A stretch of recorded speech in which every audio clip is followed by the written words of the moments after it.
1966 की बात है। दुनिया के सबसे बड़े महायोगी श्री देवराव बाबा सरकार उस समय देवरिया में मईल रोड पर सरयू जी के किनारे बिल्कुल शांत वन में रहा करते थे। बाबा के दर्शन करने वहाँ हजारों लोग प्रतिदिन आया करते। उसमें राजमंत्री, नेता, अभिनेता, बड़े बड़े जज, वैज्ञानिक नित्य प्रति बाबा के दर्शन किया करते और अपनी अपनी जिज्ञासाओं को शांत करते थे। कोई अपनी बीमारी, कोई अपने दुख, कोई अपनी आवश्यकता तो कोई अपनी मजबूरियां बाबा को गिनाता। बाबा सबको सिर्फ दया है बच्चा कहते और भगवान का नाम जपने की आज्ञा करते थे। बाबा कभी कुछ खाते नहीं थे। बाबा योग समाधि में ही निमग्न रहते थे। रात्रि के अंधकार में बाबा हिमालय से आए हुए योगियों को गुरु दीक्षा और उपदेश दिया करते। बाबा उनको कई यौगिक क्रियाएं भी सिखाया करते थे, जिससे वे लोग प्राय आकाशगामी, आकाश में उड़ना, जलचर, जल के अंदर होके विचरना और जल के ऊपर चलना, ये सब शिक्षाएं अपने सुपात्र और यौगिक शिष्यों को सिखाया करते थे।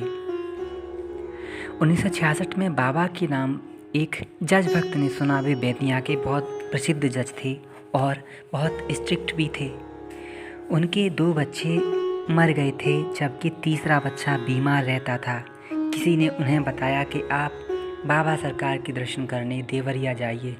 देवरा बाबा का नाम उस समय ऐसा कोई भी पदाधिकारी और राजनेता नहीं था जो ना जानता हो, पर प्राय वो लोग बाबा के पास बड़ी सावधानी से जाते। वो सात्विक नियमों के साथ बाबा के दर्शन करते, क्योंकि वे जानते थे बाबा को दुराचार बिल्कुल पसंद नहीं। वो भक्त जब पहली बार बाबा के दर्शन करने के लिए गए तो उन्हें पूरा विश्वास नहीं था। सोच रहे थे कि जैसे और साधु महात्मा होते हैं, बाबा के दर्शन प्राय वैसे ही होंगे।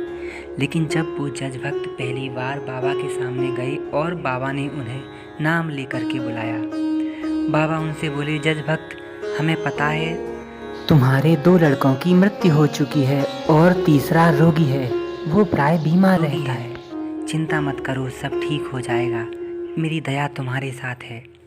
बाबा का इतना कहना ही था कि जज साहब फूट फूट कर रोने लगे। बाबा के मचान के आगे साष्टांग गिर पड़े। जीवन में पहली बार उन्होंने साष्टांग दंडवत कभी किसी को किया था। वे समझ गए कि मैं जहाँ खड़ा हूँ इनसे कुछ भी छिपा नहीं। मैंने जीवन में बहुत सारे गलत कार्य भी किए हैं, बाबा तो वो सब भी जानते हैं। मैंने बाबा को अपनी कोई भी परेशानी नहीं बताई, फिर भी बाबा को ये सब कैसे पता। अपने मन में ये सब गुत्थियाँ वो सुलझा ही रहे थे कि बाबा फिर बोले, जज बच्चा, तुम पर दया है, चिंता मत करो। अब तुम्हारे सारे पाप मेरे दर्शन से कट गए हैं। आगे से भगवान विष्णु जी के मंत्र का जप किया करो और सात्विक जीवन तथा ईमानदारी के साथ जियो। अपने पुत्र को अगली बार दर्शन के लिए लाना, वो ठीक हो जाएगा। जज साहब कुछ ही दिनों में अपने पुत्र को लेकर श्री महाराज जी के दर्शन में आए। श्री महाराज जी के दर्शन मात्र से ही वो बच्चा स्वस्थ होने लगा। उसकी बुद्धि प्राय प्रखर होने लगी थी, जो पहले एक प्रकार की ठोस हो गई थी। वो लड़का कई सारी बीमारियों से गुजर रहा था। दिन पर दिन बीतते गए और वो पूरी तरह स्वस्थ हो गया। जहाँ कोई दवाई काम नहीं कर रही थी, वहाँ सिर्फ और सिर्फ बाबा के दर्शन से जज भक्त के परिवार की रक्षा हुई। ऐसे परम दयालु शरणागत वत्सल श्री सद्गुरुदेव महाराज को जब जब भी हम लोग स्मरण करते हैं, उनकी कथाओं का चिंतन करते हैं, तो भगवान में हमारी आस्था बढ़ने लगती है। बाबा धर्म की ध्वजा थे, वो अभी भी हैं। जो भक्त जहाँ उनसे मन से प्रार्थना करता है, उनके आश्रम में आके बाबा को दंडवत करता है, महाराज जी को अपनी सारी व्याकुलता सुनाता है, उसकी चिंता भी अवश्य दूर कर देते हैं।